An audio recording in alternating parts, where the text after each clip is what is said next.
सहनाववतु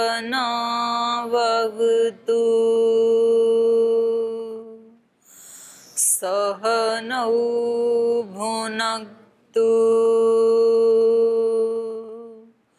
सह वीर्यङ्करवावहै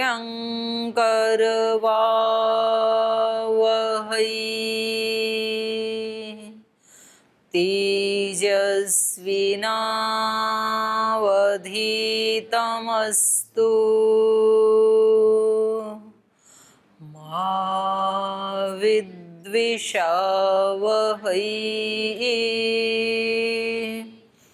ॐ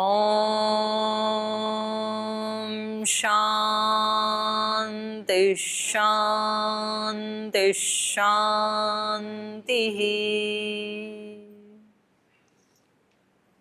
तो कल हमने पढ़ा कि इन्होंने यज्ञ कर्म पूरा करने के बाद चारों दिशाओं की भूमि ऋत्विकों को दे दी, पूर्व पश्चिम उत्तर दक्षिण, और उन ऋत्विकों ने ये कह करके उनको वापस दे दी कि ये भूमि का कर्म करना ये हमारा काम नहीं है, हम तो स्वाध्याय आदि विद्या के अर्जन में रत रहते हैं, तो आप ये भूमि तो आप ही रखें, आप ही इसको ठीक से संभाल सकते हैं, हमें इसके बदले में कुछ धन दे दीजिए। मणिरत्नम स्वर्णम व गावो व यद्वा समुद्यतम तत्प्रयच्छ नृपश्रेष्ठ। धरण्या न प्रयोजनम, धरणी से हमें कोई प्रयोजन नहीं है, जमीन नहीं चाहिए हमें, बल्कि हमें कुछ स्वर्ण, कुछ मणि रत्न, गाय आदि ये सब दे दीजिए। तो जब उन्होंने ऐसे कहा तो उन्होंने उनको दे दिया। एवं मुक्तो नरपति ब्राह्मणै वेदपारगैः गवां शतसहस्राणि दश तेभ्य ददौ नृपः 10 कोटिं स्वर्णस्य रजतस्य च चतुर्गुणम्।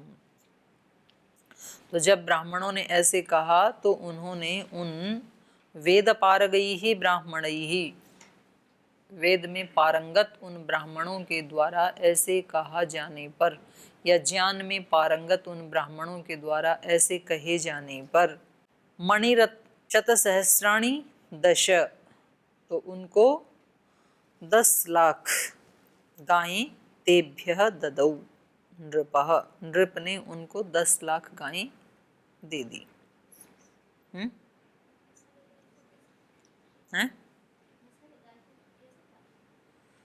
पाल लेंगे, खूब जमीन थी, ऐसे ही होती थी पहले तो। कृष्ण भगवान के पास वो था, क्या बोलते हैं, नंदन। नंदन का मतलब होता है 10 लाख गायें। तो उनके पास 10 लाख गायें थी, कृष्ण के पास भी ऐसे ऐसे होती थी पहले तो, खूब सारी गायें। पशुधन, कृषि धन, पशुधन यही प्रधान था ना अपने। खूब है तो जमीन, इतना बड़ा भारत देश है देखो। अभी भी तो कितनी है, अभी वर्तमान में कितनी गायें हैं? 13 करोड़, 13 या 10 करोड़ गायें तो अभी भी हैं देश भर में। तो ये तो 4 ही तो जने हैं, तो 10-10 लाख दी तो 40 लाख हुई, 1 करोड़ भी नहीं हुई अभी तो रह जाएंगे, कोई बात नहीं है। तो पहले ये पशुधन खूब सारा देते थे उनको, मतलब एक एक रूम में रखने की ज़रूरत नहीं है, आइसोलेशन की ज़रूरत नहीं है। एक ही बड़े से बाड़े में सैकड़ों हजारों गायें भर दी जाती हैं। जैसे आपका ये ग्राउंड है ना जो भार वाला, तो इतने में तो 5000 गायें आ जाएंगी, उसमें भर देते हैं बस, और फिर वो चरने के लिए तो जंगल पड़े हैं, वहाँ चर के आ जाएंगी। तो इनको चिंता हुई कि मतलब उसको पानी पिलाना, उसको चारा खिलाना, तो ये 10 लाख को मतलब करेगा कौन, वो कब पढ़ेंगे? उनके घर में 10 लाख गायें चली गई तो पढ़ाई कब करेंगे? ऐसे लगा इनको। तो चर के आ जाया करते पहले, ऐसे ही गोपाल होते थे उनके पीछे। तो उनको 10 लाख तो गायें दे दी, और 10 कोटिम स्वर्णस्य, सोने की 10 कोटि मतलब करोड़, 10 करोड़ सोने की मुद्राएं दे दी। मतलब आज के रुपए में 10 करोड़ रुपए दे तो कितना लग देगा? बहुत ज़्यादा दे दिया, 10 करोड़। 1 करोड़ भी नहीं देते हैं, 1 करोड़ क्या, 1 कोड़ी नहीं दी वो बेचारी पूजा करवाने वाले को। राम मंदिर की स्थापना के समय में कितनी बार अनाउंस किया पंडित जी ने, बोले आज जैसा सौभाग्य कब प्राप्त होगा मेरे को।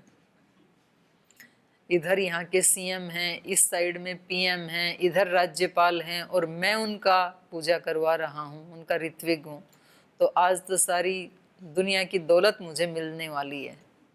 अब वो उन्होंने जेब में हाथ ही नहीं डाला, एक कौड़ी दी नहीं। तो इन्होंने अगर वो 1 करोड़ रुपए दे देते तो कितना सुयश मिलता, और इन्होंने कितना दिया, 10 कोटिम स्वर्णस्य, 10 करोड़ तो सोने की मुद्राएं दी, रजतस्य चतुर्गुणम, और उससे 4 गुणा अर्थात 40 करोड़, तो कुल मिला के हो गया 50 करोड़। 10 करोड़ सोने की और 40 करोड़ चांदी की मुद्राएं दी। तो उस समय सोने चांदी के ही सिक्के चलते थे ना, तो आज की भाषा में 50 करोड़ रुपए एक एक ऋत्विक को। तो किसी के पास होगा तभी तो देगा। इससे ये भी तो पता लगता है ना कि भारत में समृद्धि कितनी थी। ये तो उस समय की बात है, दशरथ के समय की बात है ये तो। फिर राम का राज्य आया, फिर चलते चलते चलते चलते चलते लाखों वर्षों के बाद, 9-10 लाख वर्ष के बाद, अभी भी 200 साल पहले अंग्रेज यहाँ से मतलब वो पूरा भर भर के ले गए जहाज में, तब भी इतना सोना बचा हुआ था। तो वो जो राजीव भाई बोलते थे ना कि घरों में वो गेहूं के ढेर की तरह से सोने के सिक्कों के ढेर, वो गलत नहीं है, वो सच है, ऐसे ही होते थे। और कितनी जगह तो धरती में गड़ा हुआ मिलता है, कोई कलश निकलता है, उसमें स्वर्ण मुद्राएं होती हैं, कहीं चांदी की होती हैं। तो अत्यंत धन धान्य से संपन्न देश था ये। लेकिन दुर्भाग्य ये है कि ये वाला इतिहास पढ़ाया नहीं जाता है। पढ़ाया ये जाता है कि मतलब यहाँ पर ये गरीबी थी, भूखमरी थी, ऐसे थे वैसे थे, ऐसा, इसकी संपन्नता बताई नहीं जाती, इसका गौरव बताया ही नहीं जाता अपने बच्चों को, दूसरे लोगों का गौरव सिखाया जाता है। तो इसमें ये भी पता लगता है कि ये जो इतने लुटेरे आए यहाँ पर, एक के बाद दूसरे तीसरे सदियों तक आते ही रहे, तो यदि देश में कुछ होता ही नहीं तो नंगे भूखे के घर में कौन चोरी करने जाएगा? चोर किसके घर में घुसेंगे? जहाँ कुछ समृद्धि होगी, कुछ माल मिलने की आशा होगी। तो ये इतने दौड़ दौड़ के आ रहे थे, तो ऐसे कोई घूमने के लिए थोड़े आ रहे थे, तो यहाँ से ले जा रहे थे। और इतना सब ले जाने के बावजूद भी आज भी बहुत है, आज भी कमी नहीं है। जितनी देश की जीडीपी है, जितना काउंटिंग है, उससे उतना ही बराबर ऐसा है जिस अनकाउंटिंग है। तो कितना सोना है अभी भी देश की माताओं के पास, गरीब से गरीब महिला के पास भी 5-10 तोला तो सोना मिलेगा, अभी भी 10-15-20 तोला सोना मिलेगा। पैसे रखते हैं वो तो मोदी जी ने निकलवा दिए सबके 1000-500 के नोट, वो सब कपड़े झड़का झड़का के जो साड़ी की तह में रखे हुए थे, सब तय झड़काई साड़ियों की, तो 50,000 निकले माता के। इतना धन है आज भी। अब वो एक बार लूट लिया तो क्या है, एक बार तो मोदी ने सबको मतलब बेनकाब कर दिया, नहीं तो महिलाओं का पता ही नहीं था इसके पास कितने हैं घर में। फिर जोड़ लेंगे अब 5-7 साल 10 साल में, कोई बात नहीं। कितना मंदिरों में है, कितना गुरुद्वारों में है। ये जो इतना धर्म का काम है, ठीक है, धर्म ने भी थोड़ा तो डाउन आया है, वो उतना जितना करना चाहिए उसमें कमी आई है, लेकिन आज भी देश में लाखों साधु हैं और लाखों धर्म के स्थान हैं, कितने गुरुद्वारे हैं, कितने मंदिर हैं, कितने गौशालाएं हैं, कितने मस्जिद हैं, चर्च हैं। तो इन सब में ये सारे कैसे चल रहे हैं? गृहस्थियों के दान के बल पे तो चल रहे हैं, और कितने सुंदर सुंदर बना रखे हैं, कितने उनमें संसाधन है, कितना उनके पास, मंदिरों में तो बहुत बहुत धन है। जैसे वो अपना आंध्रा वाला है तिरुपति, वैसे उसमें बहुत है आज भी धन। तो इनके पास इतना था, तब इन्होंने एक एक ऋत्विक को कितना कितना दिया, 50-50 करोड़, 10 करोड़ स्वर्ण मुद्राएं और उससे चौगुनी अर्थात 40 करोड़ चांदी की मुद्राएं।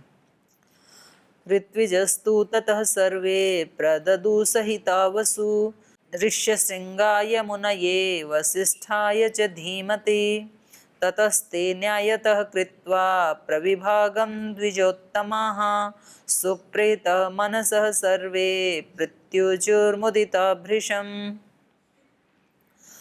ततः सर्वे ऋत्विजस्तु वसु सहिता प्रददु, तो तब उन सभी ऋत्विगों ने सहिता एक साथ जो उनको भूमि दान में मिली थी चारों दिशाओं की, उसको वापस दे दिया, प्रददु। ततः सर्वे ऋत्विजः सहिता मिलकर के प्रददु वसु, वसुंधरा उसको दे दी। ऋष्यशृंगाय मुनये वसिष्ठाय च धीमते, ये क्योंकि वो थे ना आयोजन करने वाले, मुख्य पुरोहित तो ये दोनों ही थे ना, वशिष्ठ और श्रृंगी ऋषि, तो वो सारी दक्षिणा उन्होंने उनको दे दी। राजा ने तो उनको दिए 50-50 करोड़, 10-10 करोड़ सोना, 40-40 करोड़ चांदी, तो वो उन्होंने इकट्ठा करके उन दोनों को दे दिया, क्योंकि अब लास्ट में बंटवारा वो करेंगे किसको कितना देना है। ततः ते न्यायतः कृत्वा प्रविभागम द्विजोत्तमाः, ततः ते द्विजोत्तमाः, तब उन दोनों विप्रश्रेष्ठों ने प्रविभागम कृत्वा न्यायतः, न्यायपूर्वक उनका प्रविभाग करके किसको कितना दिया जाना चाहिए, क्योंकि उसमें भी तो फिर वो उत्तम मध्यम और सामान्य कोटि के होते हैं ना, एक जो ग्रुप है उसमें भी, तो उनको उसके अनुसार ही दिया जाता है। तो न्यायपूर्वक उनका प्रविभाग करके सुप्रीत मनसः उनको दे दिया, और वो सब सुप्रीत मनसः प्रीति पूर्वक मन वाले, प्रसन्न मन वाले, सर्वे प्रत्युचु मुदिता भृशम, खुशी से भरे हुए वाक्य उन्होंने बहुत सारे बोले राजा के लिए, क्योंकि इतनी दक्षिणा मिलेगी तो खुश होंगे ही। तो इसलिए दान दक्षिणा देने में लोभ नहीं करना चाहिए व्यक्ति को, कभी कभी अवसर आता है दान देने का।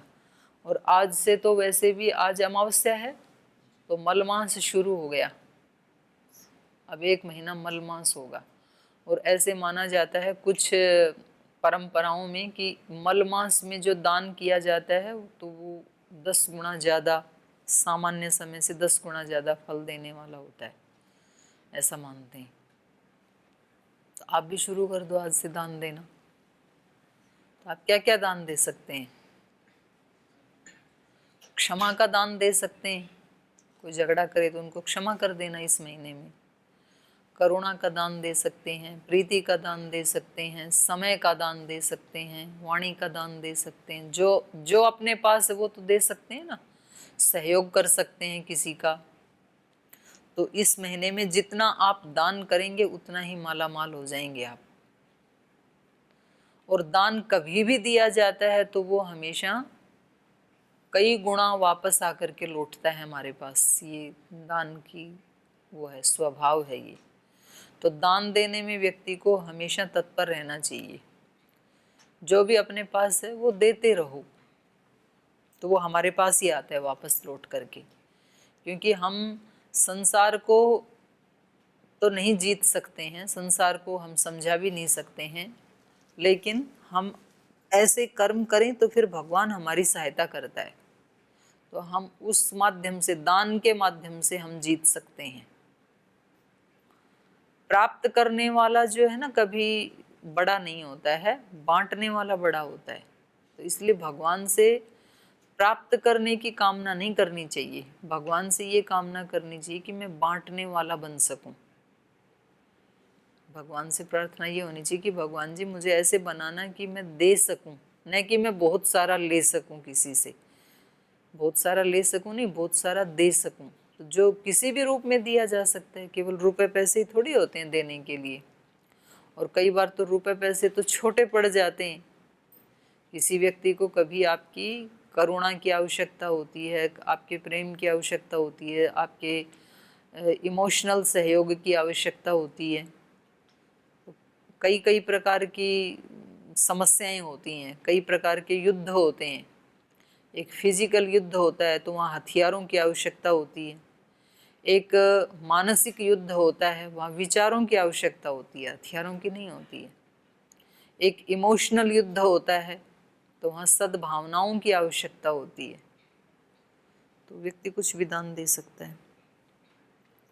तो जब इनको दान मिला तो ये कैसे हो गए? सुप्रीत मनसः सर्वे मुदिता भृशम प्रत्युचु, प्रमुदित मन वाले होकर के, प्रसन्न मन वाले होकर के महाराजा के लिए इन्होंने बहुत आशीर्वाद के शब्द कहे।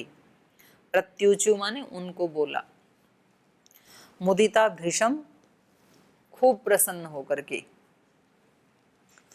ततः प्रसर्पकेभ्यस्तु हिरण्यं सुसमाहितः जाम्बूनदं कोटिसंख्यं ब्राह्मणेभ्यो ददौ तदा दरिद्राय द्विजायाथ हस्ताभरणमुत्तमं कस्मैश्चित् याच्यमानाय ददौ राघवनन्दनः।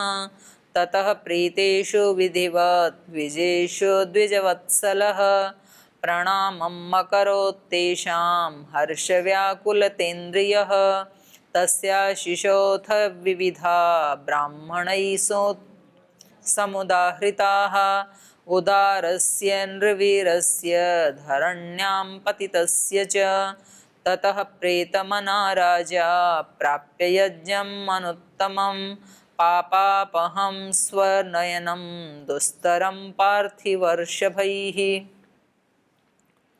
ततः प्रसर्पकेभ्यस्तु हिरण्यम सुसमाहित, इसके बाद एकाग्रचित्त होकर के दशरथ ने अभ्यागत ब्राह्मणों को 1 करोड़ जाम्बूनद सोने की मुद्राएं बांटी। जाम्बूनद कोटि संख्यम ब्राह्मणेभ्यो ददौ तदा। ततः सुसमाहितः, समाहित चित्त वाले उस राजा ने प्रसर्पकेभ्यः, तो ये प्रसर्प का मतलब क्या है यहाँ पे? आए हुए, सृपलिगत हुआ ना, प्रकृष्ट रूप से जो वहां पर आए थे। प्रसर्पकेभ्यः, उन आए हुए ब्राह्मणों के लिए, सुसमाहित, समाहित चित्त राजा ने, जाम्बूनदम कोटि संख्यम हिरण्यम, जाम्बूनद जम्बूद्वीप है ना, तो उनके ऊपर वो लगा रखी होगी ना सील, तो इसलिए उसको कहा जाम्बूनद कोटि संख्यम, करोड़ों स्वर्ण मुद्राएं। ये तो हो गए मेन ऋत्विक, और भी तो बहुत सारे आए हुए थे ना, तो उन सब को जाम्बूनद जो स्वर्ण मुद्राएं थी वो कोटि संख्यम, करोड़ों की संख्या में, 1 कोटि नहीं, ये नीचे तो इन्होंने 1 करोड़ कह दिया, श्लोक में कहा है कोटि संख्यम, करोड़ों की संख्या में। तो और भी जो आए थे उनको भी खूब सारी स्वर्ण मुद्राएं बांटी उन्होंने। और जब सबको खूब बांट दिया तो फिर कोई दरिद्र व्यक्ति आ गया उनके पास। दरिद्राय द्विजाय अथ हस्त आभरणम उत्तमम कस्मैश्चित् याचमानाय, कस्मैश्चित् याचमानाय द्विजाय, अथः इसके बाद कस्मैश्चित् याचमानाय द्विजाय, किसी याचना करते हुए द्विज को, दरिद्राय जो कि दरिद्र था, क्योंकि कई बार उनको भी पता लगता है ना लेने वालों को कि आज तो मौका है, आज तो जो मांगेंगे सो मिलेगा। तो वो दरिद्र थे, तो उनको उनका कड़ा अच्छा लगा होगा जो हाथ में पहन रखा था सोने का, तो उन्होंने कहा होगा कि मेरे को तो यही दे दो, तो आज मौका है, तो इसलिए दरिद्र था वो। कस्मैश्चित् याचमानाय द्विजाय दरिद्राय, जो दरिद्र याचक था उसके लिए हस्त आभरणम उत्तमम, हाथ का आभरण, हाथ का गहना जो बहुत उत्तम था, राघव नंदन ददौ, वो उस रघुनंदन नरेश ने उसको दे दिया।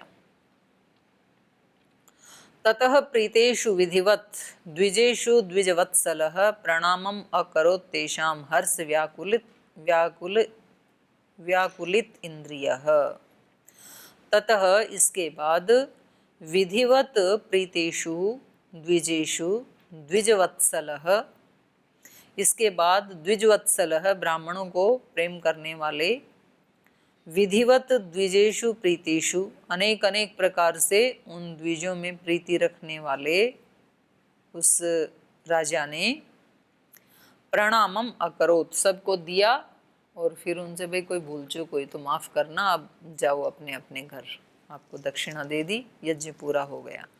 तेषाम हर्ष व्याकुलित इंद्रिय, हर्ष से व्याकुल हो गई हैं इंद्रियां जिसकी, ऐसे उस राजा ने तेषाम उनके लिए प्रणामम अकरोत, उनको प्रणाम किया। तस्य शिशोऽथ विविधा ब्राह्मणैः समुदाहृताः उदारस्य नृवीरस्य धरण्यां पतितस्य च।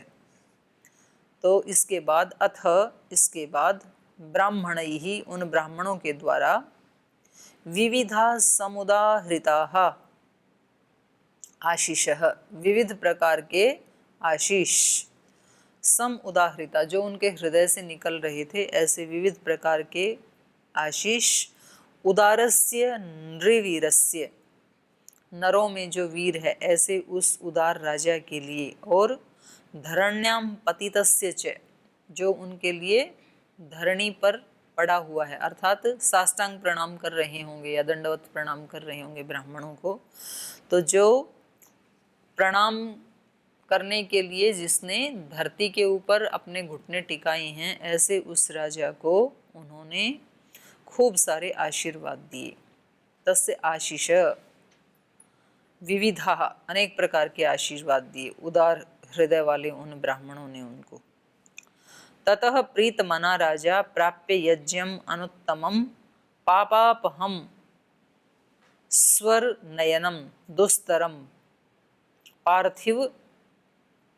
पार्थिवर्षभई। तो उस प्रीतमना राजा ने अनुत्तमम यज्ञम प्राप्य, उस अनुत्तम, अनुत्तम माने सर्वोत्तम, उस सर्वोत्तम यज्ञ को प्राप्त करके, उसको संपन्न करके, पापापहम स्वर नयनम, कैसा है वो यज्ञ? पापों का नाश करने वाला, और स्वर नयनम, स्वर्ग को ले जाने वाला। पापापहम स्वर नयनम दुस्तरम, सब नहीं कर सकते हैं उसको, बड़ी दुस्तरता से जिसको संपन्न किया जाता है। यज्ञ करना सरल काम नहीं है। दुस्तरम पार्थिवर्षभई, जो राजा है उसको इन्होंने बड़ी प्रसन्नता से उसको संपन्न किया। फिर क्या किया? तो उनको तो भेज दिया, और ये खुद अपने मन में बहुत प्रीत मना है इस यज्ञ को संपन्न करके उन सभी ऋत्विगों को और आए हुए ब्राह्मणों को, अतिथियों को विदा कर दिया। तो इस प्रीत मना राजा ने तत अब्रवीत ऋष्यशृंगम राजा दशरथस्तदा, तब प्रीति मन वाले इस राजा दशरथ ने श्रृंगी ऋषि को कहा, कुलस्य वर्धनम तत्तु कर्तुम अहर्षि सुव्रतः। कह रहे हैं कुल के वर्धन के लिए, इस कुल को बढ़ाने के लिए, तत्तु कर्तुम अर्हसि सुव्रतः, बोले अब और कोई व्रत यदि पालन करने के लिए रह गया हो, क्योंकि यज्ञ के बाद भी कभी कभी वो दी जाती हैं ना 10 आहुतियाँ, वो केवल गृहस्थ ही देते हैं। तो ऐसा कोई कर्म शेष रह गया हो, कोई व्रत अनुष्ठान शेष रह गया हो, तो उसको भी पूरा करवा दीजिए। ये अश्वमेध यज्ञ तो पूरा हो गया। कुलस्य वर्धनम, कुल को बढ़ाने के लिए, कुल को बढ़ाने वाला, तत्तु कर्तुम अर्हसि सुव्रतः, उस सुव्रत को आप कर सकते हैं, कोई बचा है तो उसको करवा दीजिए। तथेति च स राजानम उवाच द्विजसत्तमा भविष्यन्ति सुताम राजन्स चत्वारस्ते कुलोद्वहाः। तो उन्होंने कहा तथेति, ठीक है। स राजानम उवाच द्विजसत्तम, उस द्विज श्रेष्ठ ने माने श्रृंगी ऋषि ने राजा से कहा, राजानम उवाच भविष्यन्ति राजन्स चत्वारः सुता, आपको 4 पुत्र उत्पन्न होंगे। कर्म कुछ विशेष बचा नहीं है, सब हो गया है, और इसके परिणाम स्वरूप आपको 4 पुत्रों की प्राप्ति होगी। और वो कैसे होंगे? कुलोद्वहाः, आपके कुल को आगे बढ़ाने वाले, कुल का निर्वहन करने वाले, क्योंकि ये बहुत ऊंचा कुल है आपका, तो इस कुल को आगे बढ़ाने वाले आपको 1 2 नहीं 4 पुत्र होंगे। स तस्य वाक्यम मधुरम निशम्य प्रणम्य तस्मै प्रयतो नृपेन्द्रः जगाम हर्षम परमं महात्मा तमऋष्य श्रृंगम पुनरप्युवाच। तो उनके सतस्य मधुरम वाक्यम निशम्य, उस श्रृंगी ऋषि के इन मधुर वाक्यों को सुनकर कही, तस्मै प्रणम्य, और उसको प्रणाम करके, प्रयत नृपेंद्र, वो राजा वहाँ से चले गए उनको प्रणाम करके। जगाम हर्षम परमम महात्मा, परम हर्ष को प्राप्त करके, जगाम हर्षम परमम महात्मा तम ऋष्य श्रृंगम पुनरप्युवाच, और उनको प्रणाम करके श्रृंगी ऋषि को उन्होंने हर्ष से युक्त होकर के पुनः कहा। तो पुनः क्या कहा वो फिर अगले सर्ग में चलेगा। तो यहाँ चतुर्दश सर्ग संपन्न होता है और 15 नंबर सर्ग में ऋष्यशृंग द्वारा राजा दशरथ के पुत्रेष्ट यज्ञ का प्रारंभ। ये तो अभी तो था अश्वमेध यज्ञ, तो अब ये करेंगे पुत्रेष्ट यज्ञ की आहुतियाँ देंगे। देवताओं की प्रार्थना से ब्रह्मा जी का रावण के वध का उपाय ढूंढ निकालना, क्योंकि उधर रावण ने भी तो आतंक फैला रखा है ना, तो उसका भी उपाय कुछ ढूंढना पड़ेगा। तो श्री राम को इसलिए भी भेजा गया। और भगवान विष्णु का देवताओं को आश्वासन देना। देखो ये भगवान की सृष्टि बड़ी विचित्र है, तब क्या होने वाला है तो भगवान उसका उपाय पहले ही कर देते हैं। तो मुझे लगता है कि शायद पहले ही भगवान की नॉलेज में ये बात होगी कि कोरोना फैलने वाला है 21वीं सदी में, तो पहले ही स्वामी जी को भेज दिया, एक माहौल बना दिया। नहीं तो एकदम कहाँ से लाते स्वामी जी, और एकदम संगठन कहाँ से खड़ा करते, एकदम से योग का प्रचार प्रसार कैसे होता। तो सब व्यवस्थाएं करके रखते हैं, कब क्या होने वाला है। तो ऐसी ऐसी आत्माओं को भेजते रहते हैं कि सृष्टि में ये जो मनुष्य जिस ट्रैक पे चल रहे हैं वो शुभ नहीं है, अशुभ होने ही वाला है। ये प्रकृति का बहुत शोषण कर रहे हैं, तो प्रकृति से इनको दंड मिलने ही वाला है, क्योंकि बीज बोया है तो पता ही है ना कि इसकी फसल कैसे आने वाली है। जो आज हम कर रहे हैं, अगर थोड़े भी जागरूक है कोई व्यक्ति, तो आज ही पता लग जाएगा कि 10 साल के बाद मेरा जीवन कैसा होने वाला है, या 6 महीने के और 1 वर्ष के बाद मेरा जीवन कैसे होने वाला है। जो आज कर रहा हूँ, बीज बो रहा हूँ ना, आज फलाने ही वाले हैं, उसमें कौन सी कोई लंबा चौड़ा वेद का ज्ञान नहीं है। तो ये पता ही होता है व्यक्ति को, लेकिन पता होते हुए फिर इसलिए हम सोए रहते हैं। इसलिए शास्त्र कहते हैं उत्तिष्ठत जागृत है, आज वाले को संभाल लो। हेयम दुखम, जो अनागत दुख है उसको हटा लो, बाकी कर लिया सो तो कर ही लिया। लेकिन हम बस केवल सूत्र सूत्र बोलते हैं, फिर रोज करते वही है, रूटीन में सोई सोई जो करना होता है वही करते हैं। तो जागना बहुत जरूरी है। तो ये पंचदश सर्ग हम कल प्रारंभ करेंगे, आज यहीं पाठ को विराम देते हैं।